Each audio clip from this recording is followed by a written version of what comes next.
오늘 강의에서는 경쟁 전략 수립과 핵심 역량, 그리고 이해관계자 이론에 대해 살펴보겠습니다.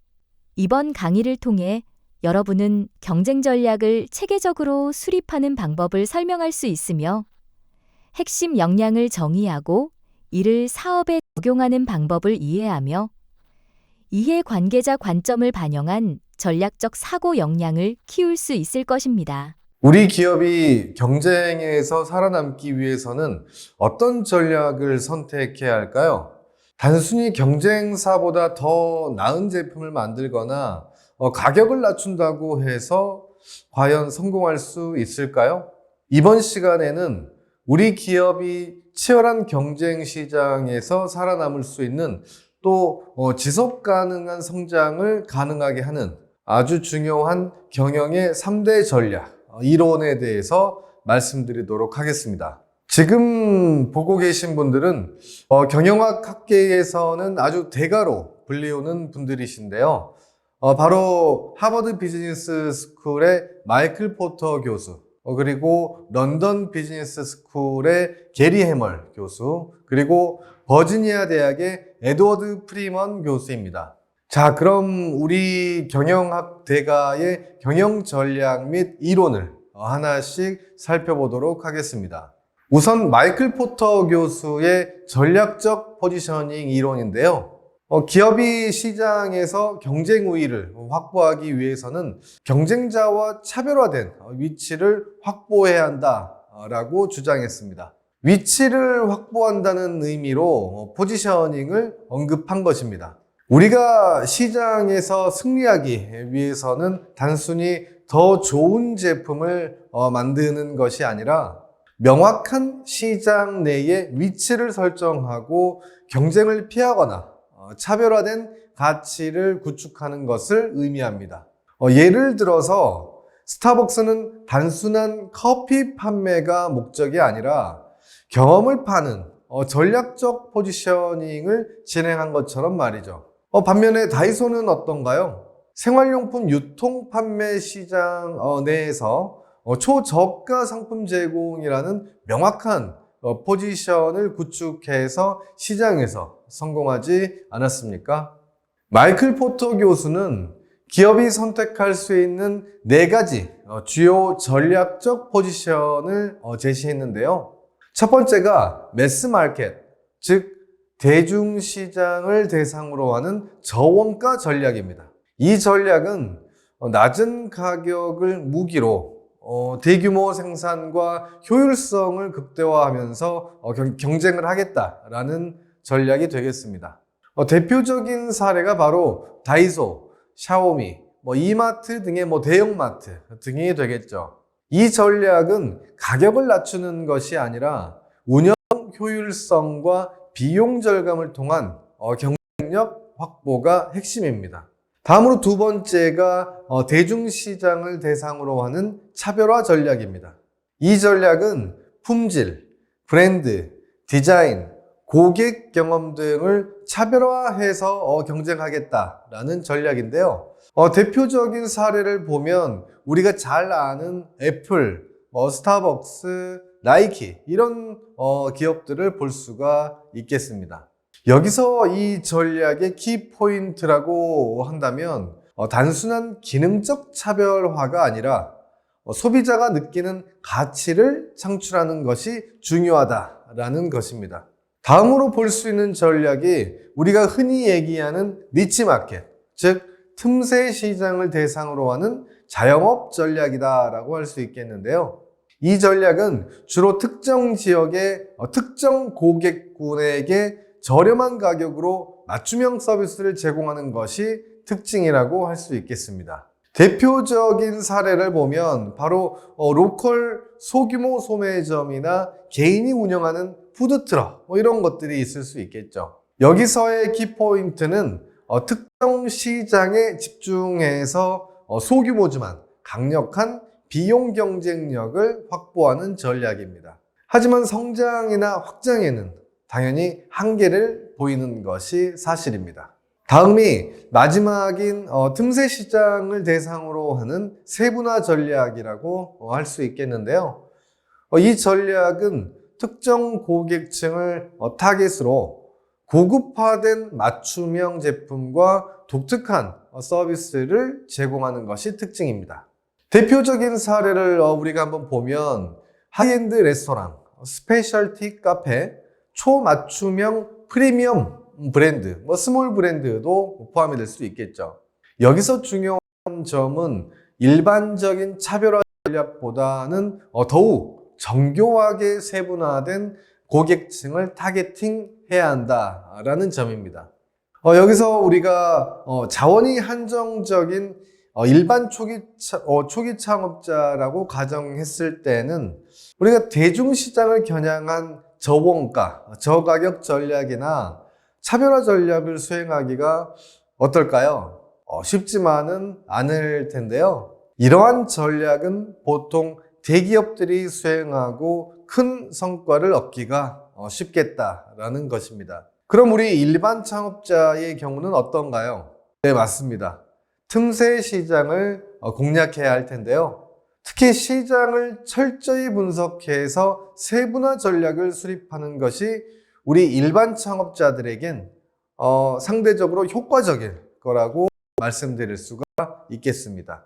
이번에는 그래프의 U자형 곡선을 살펴볼 텐데요. 핵심 메시지는 바로 중간 전략은 실패한다입니다.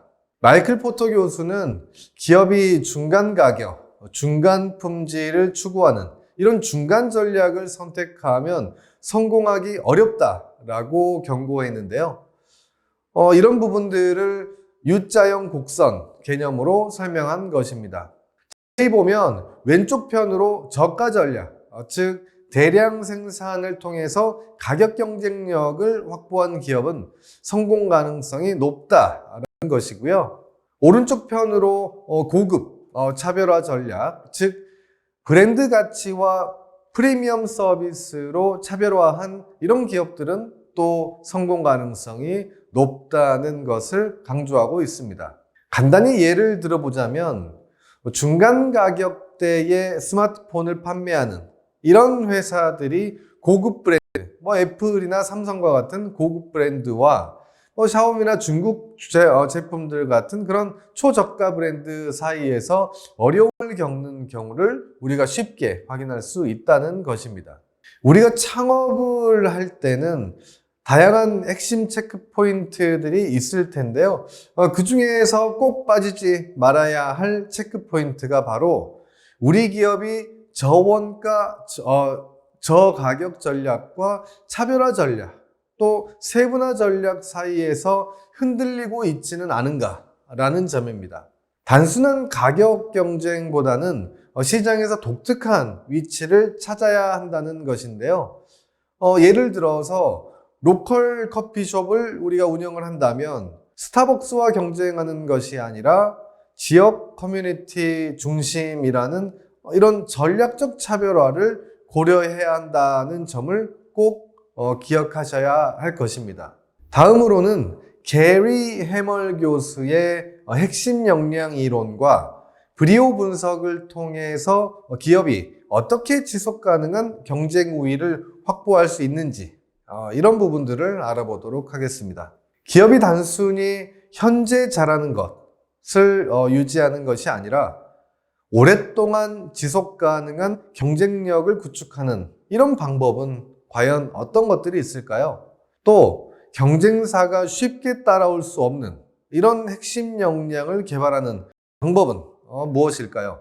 이러한 질문에 대한 답을 찾기 위해서 핵심 역량 이론과 브리오 분석을 함께 살펴보도록 하겠습니다. 경영학의 또 한 명의 또 대가인 게리 해멀 교수는 기업이 지속적인 경쟁 우위를 가지기 위해서 핵심 역량을 꼭 개발해야 한다라고 주장하고 있는데요.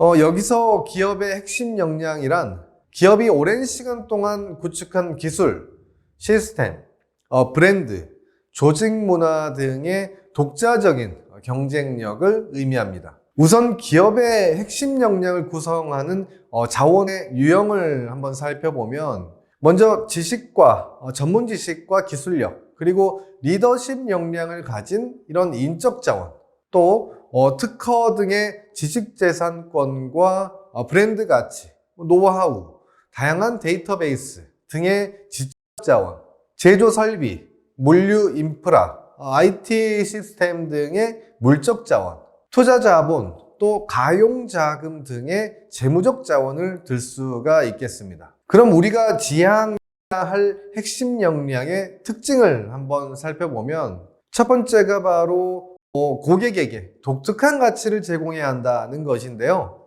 경쟁사보다 뛰어난 사용자 경험을 제공하는 애플의 iOS 시스템으로 설명이 가능하겠고요. 다음으로는 경쟁자가 쉽게 모방할 수 있어야 한다는 점입니다.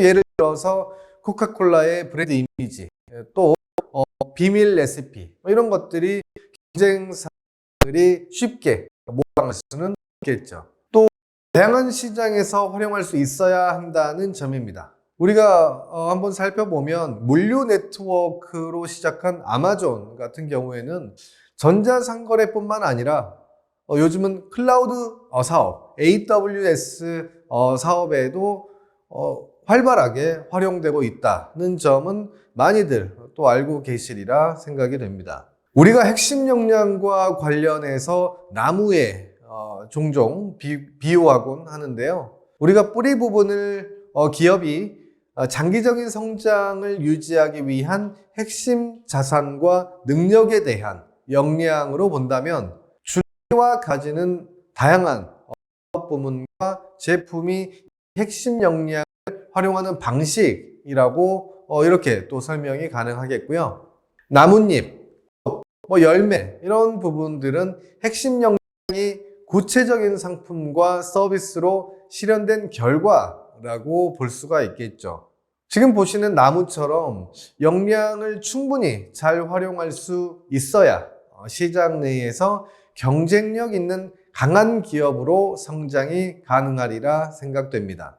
자, 그러면 사업을 위해서는 우리의 핵심 역량을 명확히 파악하고 있어야 또 어떤 새로운 또 큰 기회를 잡을 수가 있을 텐데요. 이런 핵심 역량을 평가하는 도구에 대해서 지금부터 말씀드리도록 하겠습니다.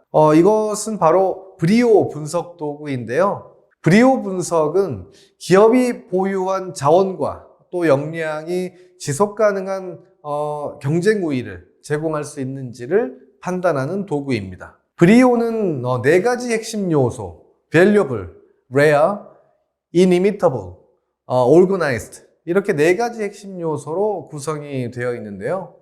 첫 번째로 valuable, V가 의미하는 바는 바로 우리의 자원이 고객에게 실질적인 가치를 제공하고 있는지 이런 부분들을 평가하는 것입니다.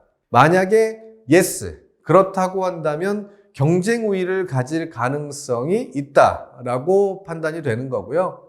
만약 no, 그렇지 않다면 경쟁상 약점이 될 수밖에 없겠다라는 부분이죠. 다음으로 rare, R을 살펴보면 자원이 희소성을 가지고 경쟁자가 쉽게 확보할 수 없는지를 평가하게 되는 겁니다. 이 부분도 만약에 yes, 그렇다고 한다면 차별화된 경쟁 우위 확보가 가능하겠다라고 평가가 되는 것이고요. 만약 no라고 한다면 잘해봤자 경쟁적 동등성 정도를 유지할 수밖에 없을 것입니다. 세 번째로 inimitable, I를 살펴보면 자원이 경쟁자가 모방하기 어렵거나 또 모방하더라도 상당한 시간이 걸리는지를 확인하는 평가입니다. 이 부분도 만약 yes, 그렇다고 한다면 장기적인 경쟁 우위가 확보 가능하겠다라고 평가되는 것이고요. 만약 no, 아니라고 한다면 단기적인 경쟁 우위 정도만이 확보될 수 있다라는 점입니다. 마지막으로 organized, O를 확인해 보도록 하겠습니다. 자원이 조직 내에서 최적화되어 활용되고 있는지 이런 부분들을 면밀히 평가해야 한다는 부분인데요. 만약 이 부분이 yes라고 한다면 지속적인 경쟁 우위가 확보될 것이고요. 만약 no라고 한다면 미사용 중인 경쟁 우위가 있으니 꼭 효과적으로 활용해야 한다는 의미입니다. 이와 같이 브리오 분석을 통해서 기업의 경쟁력이 얼마나 또 강한지, 얼마나 잘 활용되고 있는지 평가할 수 있겠는데요. 기업 사례로 스타벅스의 브리오 분석을 간단히 살펴보도록 하겠습니다. 스타벅스의 valuable, V, 가치 부분에 있어서는 프리미엄 커피와 공간 경험을 통해서 차별화된 고객 경험을 제공한다는 점이 되겠고요. rare, R, 희소성의 측면에서 본다면 글로벌 브랜드와 충성도 높은 고객층이 아주 희소한 또 강점이라고 분석이 가능하겠습니다. inimitable, I죠. 모방 불가능성에 대해서 살펴보면 독특한 매장 컨셉, 그리고 바리스타의 전문적인 이런 교육 시스템을 들 수가 있겠습니다. 마지막으로 organized, O, 조직 활용 부분에서 살펴본다면 글로벌 매장 운영 및 강력한 로열티 프로그램, 이런 부분들이 분석이 됐다라고 할 수 있겠습니다. 이렇게 스타벅스는 핵심 역량 분석 도구인 브리오 분석에서 4가지 요소를 모두 충족하면서 현재까지 지속 가능한 경쟁 우위를 확보하고 있다라고 말씀드릴 수가 있겠습니다. 이렇게 핵심 역량이란 기업이 장기적으로 경쟁력을 가질 수 있는 독자적인 강점이다라고 말씀드릴 수가 있겠는데요. 우리는 브리오 분석 등을 통해서 과연 우리의 핵심 역량을 강화해서 지속적인 경쟁력을 갖기 위해서는 어떤 전략이 필요한지 우리가 지속적으로 고민하고 평가해 봐야겠습니다. 자, 마지막으로 에드워드 프리먼 교수의 이해관계자 이론에 대해서 말씀드리도록 하겠습니다. 프리먼 교수는 기업은 단순한 이윤 창출을 넘어서 모든 이해관계자와 함께 성장해야 한다고 강조하고 있는데요. 자, 여기서 2가지 질문을 드려보도록 하겠습니다. 기업의 목표가 단순히 주주의 이익 극대화일까요? 아니면 고객, 직원, 지역, 사회 등 다양한 이해관계자와의 균형이 중요할까요? 이 질문에 대한 답을 찾기 위해서 이해관계자 이론의 개념과 적용 방법을 알아보도록 하겠습니다. 자, 그럼 우선 이해관계자란 무엇일까요? 네, 이해관계자란 기업의 의사결정과 성과에 직접적 또는 간접적으로 영향을 미치는 개인 또는 집단을 의미합니다. 이해관계자의 주요 유형을 살펴보게 되면 크게 내부 이해관계자와 외부 이해관계자로 구분해 볼 수가 있겠는데요. 먼저 내부 이해관계자를 한번 살펴보도록 하겠습니다. 내부 이해관계자는 기업 내부에서 직접적으로 경영활동에 관여하는 이런 사람들을 의미합니다. 종업원의 경우는 급여, 복지, 고용 안정성 등을 통해서 경영활동에 관여하고 있고요. 경영진은 조직의 성장을 위한 관리를 통한 또 관계를 유지합니다. 그리고 주주나 소유자는 투자 수익과 기업 가치 이런 부분들과 연관되어 관여하고 있는 것을 우리가 볼 수가 있겠습니다. 다음으로 외부 이해 관계자를 살펴보게 되면 기업 외부에서 기업의 활동에 영향을 받거나 영향을 미치는 집단을 의미하고 있습니다. 일단 고객은 제품과 서비스의 품질, 가격에 대해서 기업과 관계되어 있고요. 공급업체는 안정적인 거래, 또 장기적 관계에 대한 기대감으로 관계가 되어 있습니다. 정부도 마찬가지인데요. 기업과 관계를 이렇게 유지하고 있는데 주로 법적 준수, 또 세금, 사회적 책임 등과 연관되어 있죠. 금융기관은 어떻습니까? 사업을 위한 대출, 또 대출 상환, 이런 또 재정 안정성에 관여하고 있다라고 할 수 있겠습니다. 마지막으로 지역사회도 최근 기업의 사회적 기여와 환경보호, 이런 부분들과 관련해서 깊게 관계가 되어 있다는 것입니다. 자, 보시면 어떠신가요? 이해관계자는 단순히 기업의 외부인이 아니라 기업이 지속 가능한 성장을 하기 위해서 협력해야 하는 아주 중요한 파트너들이라는 것입니다. 기업이 이해관계자를 고려해야 하는 이런 이유를 살펴보면 프리먼 교수는 기업이 모든 이해관계자의 균형을 맞출 때 장기적인 성공을 할 수 있다라고 주장하고 있는 것입니다. 이러한 관점에서 세 가지로 한번 정리를 해보면 기업은 단기적 이익뿐만 아니라 장기적으로 생존하기 위해서는 이해관계자와의 신뢰가 필수적이라는 점. 두 번째로는 고객과 직원, 지역사회의 신뢰를 얻은 기업은 장기적으로 더 큰 가치를 창출할 수 있는 그런 기업의 평판과 브랜드 가치 상승 효과를 기대할 수 있다는 점. 마지막으로는 기업이 직원, 공급업체, 고객과 좀 더 협력할 수 있다면 이해관계자의 협력으로 훨씬 더 큰 성과를 창출할 수 있다는 점을 말씀드릴 수가 있겠습니다. 기업의 성공은 주주뿐만 아니라 모든 이해관계자의 협력을 통해서 이루어진다라는 말이 있는 것처럼 말이죠. 자, 여기서 이해관계자 중심의 경영을 하고 있는 사례를 잠깐 또 살펴보도록 하겠습니다. 우리가 다시 한번 스타벅스를 살펴보면 스타벅스의 경우 고객에게는 공정무역, 커피 제공 및 맞춤형 서비스를 관련해서 이해관계자로서 관여를 하고 있고요. 직원에게는 의료보험, 학비 지원 등의 복지를 또 강화해주고 있다라고 볼 수가 있겠습니다. 사회적으로 봤을 때도 환경보호 캠페인과 지역사회 봉사활동 이런 부분들을 진행하면서 내부 또 외부 이해관계자들을 만족시켜주고 있다.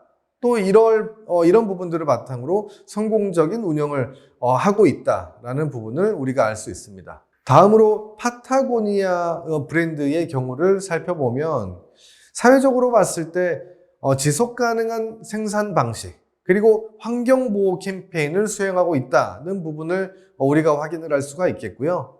또 고객에게는 윤리적 가치에 기반한 품질 높은 제품을 제공함으로써 이런 이해관계자와의 균형을 맞추는 이런 기업으로 평가를 받고 있다. 또 많은 사랑을 받고 있다는 것이죠. 또 이러한 노력들로 인해서 장기적으로 더 강력한 경쟁력을 갖출 수 있다라는 부분을 말씀드릴 수가 있겠습니다. 우리가 착각하지 말아야 할 중요한 사실을 한번 보면 이해관계자를 만족시키기 위한 노력은 절대 남 좋은 일 시키는 게 아니라는 점입니다. 장기적으로 봤을 때는 우리 기업의 경쟁력을 갖추게 하는 중요한 원동력이 될 수 있다는 점을 우리가 꼭 기억해야 할 것입니다. 이번 강의에서는 경영학에 있어서 세 분의 이런 대가들의 아주 중요한 경영 전략, 이론들을 배워봤는데요. 이러한 이론들은 저희 투자자의 입장에서 봤을 때도 성장 잠재력이 이런 기업들을 발굴하는 이런 질문에 매우 유용하게 활용이 되고 있습니다. 그 질문의 첫 번째가 이 기업이 명확한 포지셔닝 전략을 가지고 있는가? 두 번째 질문이 이 기업은 경쟁사와 차별화된 인적, 지적, 물적, 재무적 핵심 자원과 역량을 가지고 있는가? 세 번째가 이 기업은 좋은 협력자를 많이 가지고 있으며 윈윈 철학과 원칙을 지키며 이해관계자들을 만족시키기 위해서 노력하고 있는가 등등입니다. 이런 부분들은 모두 전략과 관련해 이렇게 질문들이 구성이 되어 있고요. 경영 전략에서 우리가 충분히 고민하고 우리만의 전략을 수립해서 창업의 실패율을 드라마틱하게 있는 그런 유용한 시간이 이번 시간에 있었길 바라겠습니다. 그럼 이번 시간은 여기서 하도록 하겠습니다. 감사합니다.